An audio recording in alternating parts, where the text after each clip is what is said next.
Greetings, brave adventurers, and welcome to RPG Horror Story Day. That's right, I'm FoxyBard, and I'm here to take you through some RPG horror stories. I kind of redecorated a little, just to match the mood. I am kind of vibing with this aesthetic, I gotta say. Anyway, all of our stories today are taken from the subreddit r/RPG horror stories. One of these stories in particular does deal with some rather intense subject matter, and I will warn you before we get to that one, and as usual, I will include timestamps if you need to skip the story. Without further ado, have a seat around the fire as we dig into more stories of role-playing. Our first story involves a problem player who also had a pretty bad case of main characteritis. Submitted by the user Cold Ice Angel, it's called Player Quits the Game When the DM Wouldn't Date Him and Let Him Be the Center of the Story. Ooh, off to a great start. Relationship drama, and by relationship drama, I mean one person who thinks he's owed something just because he's nice. Tale start. I'll try not to make this too long, but there's a bunch of little things with this player. It's a mild horror story in comparison to others. TLDR. Player is super into D&D, then loses interest when things don't go his way, and he can't be an attention hog. He especially loses interest when the DM gets into a relationship. He eventually ghosts the group and is booted. This player, who I knew through a mutual friend, asked me on a date and I said yes. Leading up to the date, he mentioned he really wanted to get into D&D. He had watched people play and heard stories. So we sat down and made a character and said he could try it out with my group. I was the DM and everyone was cool having him. The date went fine, but I wasn't interested romantically. He said no worries, but still wanted to play D&D. He had a blast first game and all the other players really liked him. He joined our game and was super active for a few months, then suddenly became very erratic. He'd not talk and chat, wouldn't join for games, show up randomly for games, and never let us know if he was showing up or not. He also started becoming an attention hog. He always wanted to go off and do his own thing, and tried to force my hand for his character, and to have his character story stuff happen.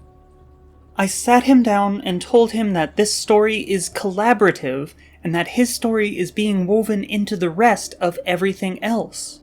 He was unhappy things weren't going how he wanted, and just wanted to fight his big bad already. Considering his big bad was a high-level devil, there needed to be a whole quest to fight him. This seemed to calm him a bit, and he showed up consistently again. Then I brought my boyfriend to join, who's now my husband, and he became even more erratic and wouldn't hardly interact with the party, instead going to drink at bars/ignore the party, then getting super angry he missed combat or story points. Well, yeah, you went off on your own, of course you did. After a particular game when he was worse than usual, I reached out and again explained that this was a collaborative game, and told him he needed to work with them, that he can't just force the story and his character to be whatever it is he wants. He never replied and ghosted everyone. Probably dodged a bullet. I tried to reach out a couple more times and never heard anything again, so I booted him from the game. We are still playing to this day. This was a couple years ago. Tale end, and at least it had an okay ending. Nothing really all that bad happened, kinda like the OP said. But it still is never fun when that kind of thing happens, and in a way it's probably a good thing that the date at the start didn't go very well, because it seems like this guy would have just been a problem no matter what circumstance he was involved with this person's life. This kind of person seems to start problems no matter what they do. I'm glad that OP was able to get their game up and going and still have a lot of fun with the same group years later. That's always so nice to hear. Let's go to the next one. Our next story today has a pretty innocuous title, but this is where the warnings come in. With this one, there is a trigger warning for anti-Semitism and anti-Jewish conspiracy theories. There is a time code up on screen if you would like to skip past this story to the next one. There is never any shame in that, and I will not at all be disappointed. I understand. Just good to be safe. Right. Tale start. A short one I just remembered while reading another one. It was tabletop day, so I ran a pickup game for a few strangers at the shop. We were waiting for another player or two, so we were just chatting a bit. Something vaguely related to current politics came up, and after 5 or so minutes, pretty much out of the blue for me, this guy asks, "So, are you a Jew?" Oh no, this will only end badly. That pretty much just really surprised me. Pretty frantically thinking, did I say anything about religion or my ancestors? Not that it matters, but my family is thoroughly Swiss for the last 6 generations. The most exotic ancestor I have is one Bavarian great-grandmother. So, calling other people exotic is an incredibly charged terminology. Don't ever refer to people like that.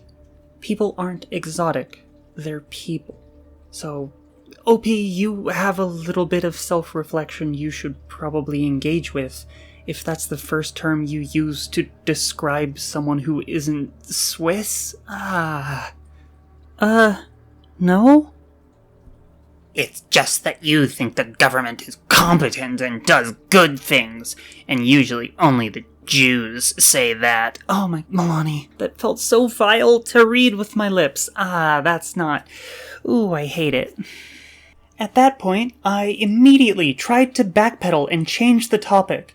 Before I managed, I think, the words Rothschild, banking, and financing wars came up a lot.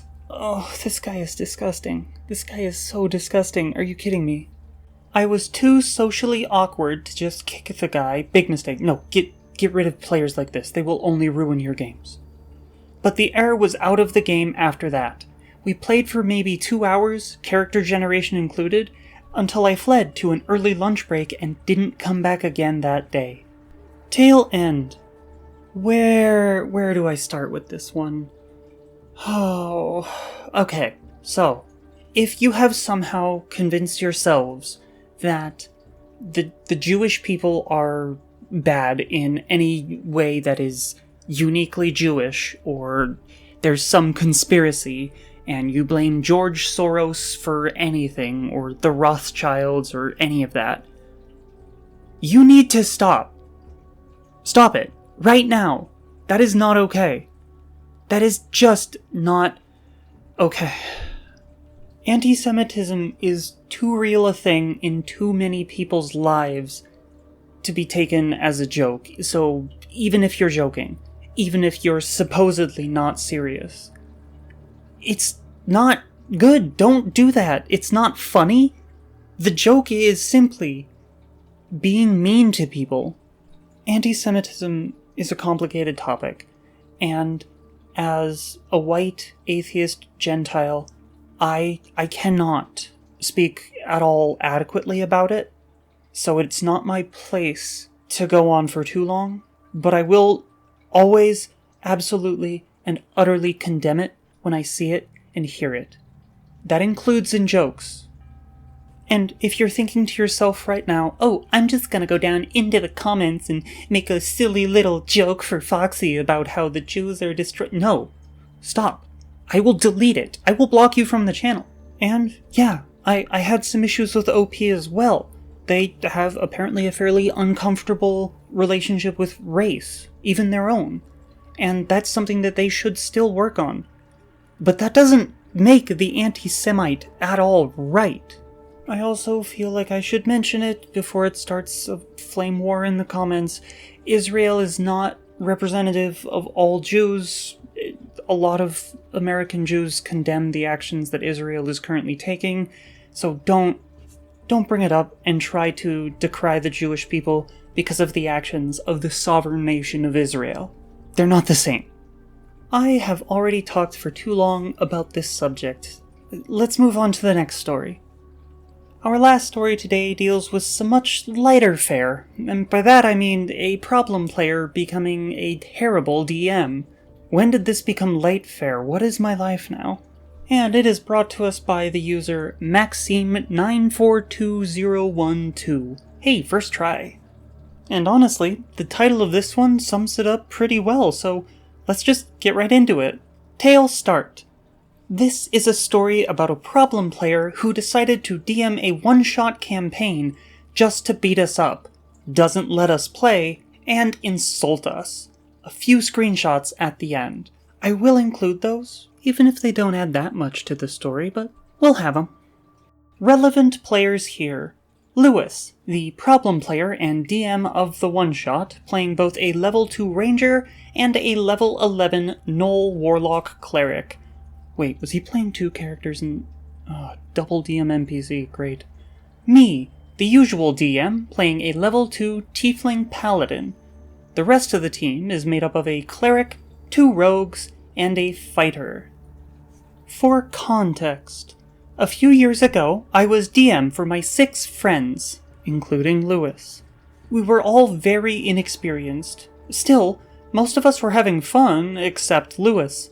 To make up for my lack of experience, I relied on constant feedback to improve, and would generally let the players DM a few one-shots here and there so we could learn from each other's mistakes. It was possible because I was running the game a bit like a Monster of the Week kind of game. I'll keep this short, but Lewis would frequently complain during the game about how we'd never let him win and we were mean to him, and many other complaints. He made a ranger with dexterity as a dump stat, oh, good job, Lewis, and was surprised when he would never hit. At the time, most of us wouldn't hit much anyway, and the game was roleplay heavy. Finally came the time for Lewis to become DM. What was supposed to be a one-session one-shot took an IRL month. We were used to playing every week, and when I could not be there to run a session, someone else would take over. In this case, we could not take over for Lewis because Lewis would just not tell us that he was not showing up. We'd wait for him and he would just not come. Ghosted us for 2 or 3 weeks. We were playing over Discord. What made this worse is that the campaign was barebone. The session went like this. Rescue a little girl kidnapped by orcs. She is in a base that has only 3 rooms. We did not need to have to find the base.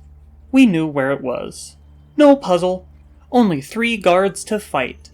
Session would end with DMPC, the Gnoll... Oh, wait, the level 11 Gnoll? Oh.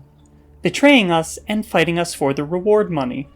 During the session, Lewis never rolls anything. His Gnoll and Ranger just automatically succeed everything because he needs it to further his story. Thing is, he's not making us roll anything either. His Gnoll tells us where the base is, the Ranger notices enemies are up ahead. No perception check, nothing. We're just following along. We get in the base, and it becomes stupider. There are 3 doors, and 2 guards are in front of the bigger door. I beat up the 2 guards easily and try to enter the main door. Locked. Okay, Lewis's Ranger suggests we try the other doors, and the rest of the party tells him that it's a waste of time. Surely the kid is behind the guarded door. I decide to loot the guards' bodies to find a key. I roll a 20, and the only thing I find is money. We decide to use force on the door. I try to break it open. No. Rogue tries to lockpick it once, fails. Other rogue tries the same, rolls really well. Still a no. I use thaumaturgy. I am told it won't work because the door is enchanted. Cleric tries to burn it down. Won't work. still enchanted. We did not have Dispel Magic. Lewis's Knoll had it, but did not use it because it would not suit Lewis's plans. We decide that since the door is enchanted, we are just going to break the wall around it. Wall is enchanted. We're used to sandbox kind of game, so having the two DM PCs constantly berate us for trying to open the obvious door is making us want to open it more. We decide we're going to dig for it. Nope, floor enchanted, everything... How expensive was this place to make? Lewis, after calling us idiots a few times, decides to tell us out of character to please stop with the door because it will ruin the flow of his session, so we let it go. Other rooms have nothing in them. No monster, no loot, no clue. Lewis mocks us for even rolling investigation. Then why did you make them go into those rooms if there was nothing in it and they weren't going to get in the door? I'm fine, I'm cool. Finally, we get to the main door, the one we wanted to break in. Lewis's Knoll checks the guard's body and finds the key to the door. I remind Lewis that I did check the body, rolled really well too. He tells me, I don't remember you doing that. Eat a d***. Well, I let it slide and we get in, save the little girl and go out. On our way out, we're stopped by what Lewis describes as a crazy powerful opponent. He freezes us in place. No save, no action, no reaction, scripted cutscene. Oh, I bet it's unskippable too. I manage to break out of it and roll to attack. Lewis demands I re-roll a strength check instead of the attack.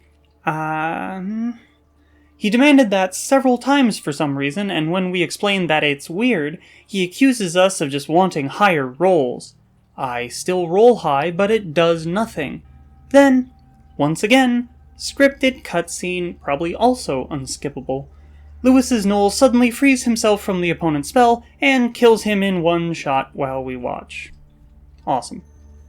Our characters congratulate themselves on saving a girl, to which Lewis's ranger reminds us that, hey, it's Knoll name that saved us and did all the work.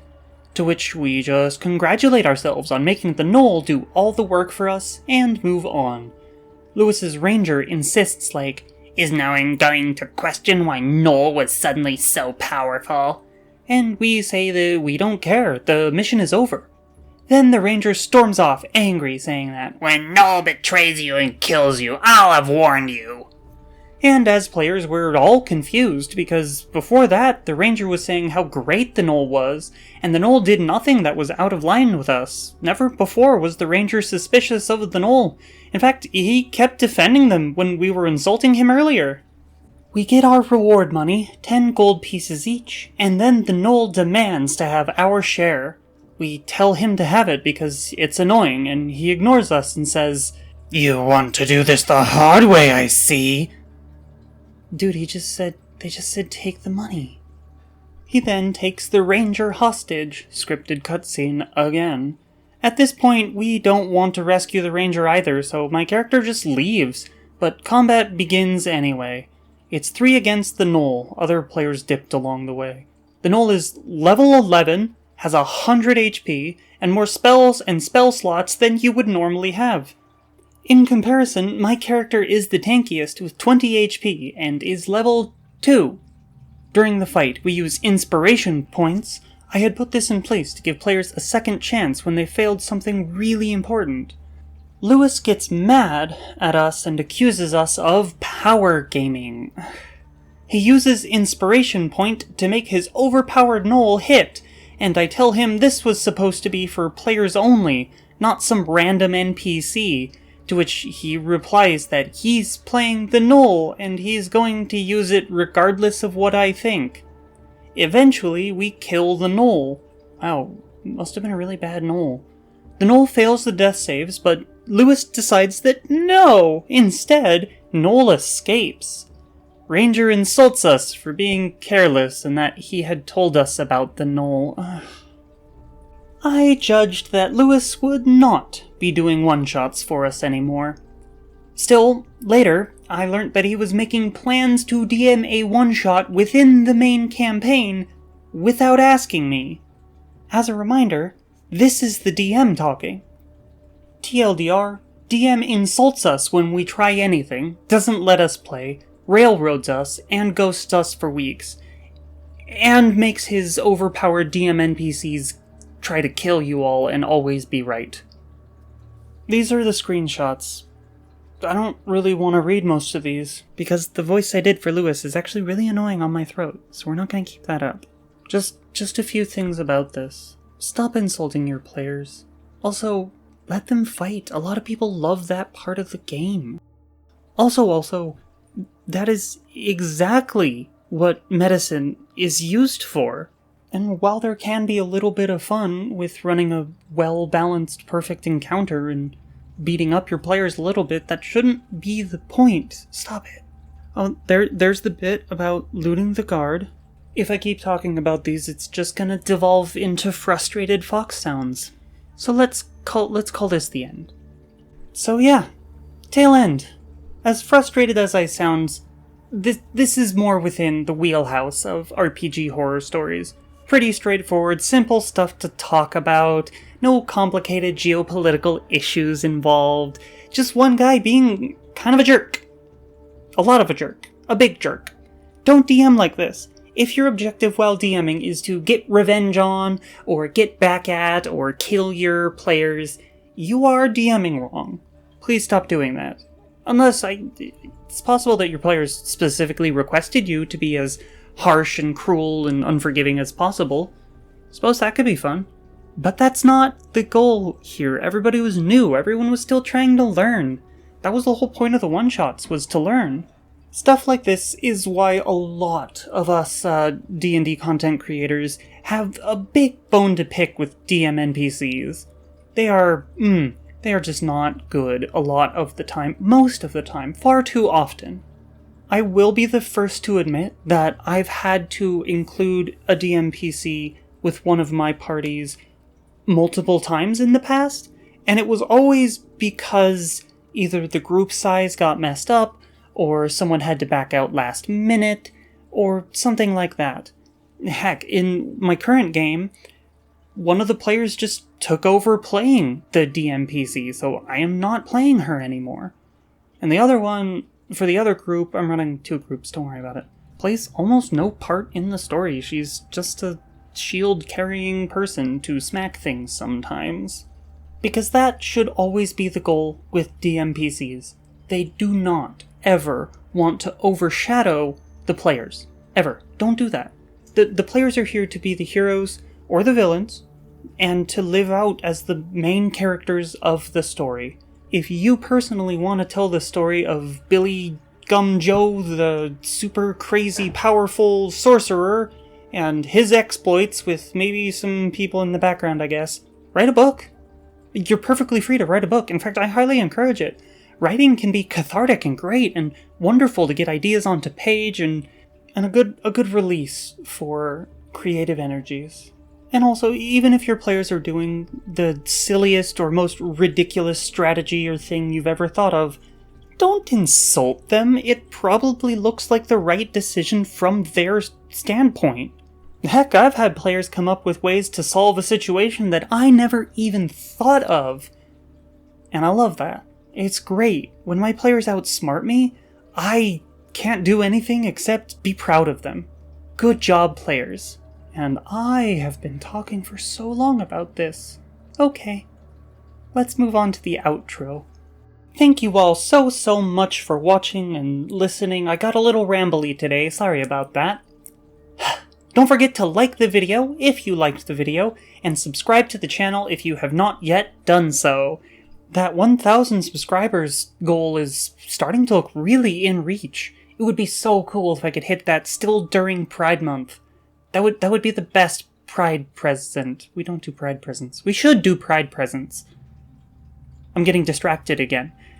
We also have a community, the FoxyBard community Discord server. It's down in the description below.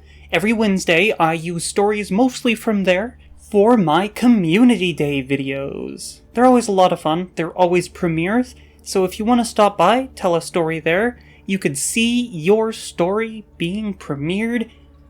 Well, not live, but the first time the recording comes out. Oh, I've been recording for 2 hours. Anything I missed? Oh! Let me know what you thought about the different background and musical selection. I'm going to be changing it up to fit with each of my themed days. Maybe I'm taking the bit too far. I'm probably taking the bit too far. It's fun for me, so I'm going to keep doing it. But that should do it. No more Foxy today. So everyone, let's douse the fire and get back to our own adventures.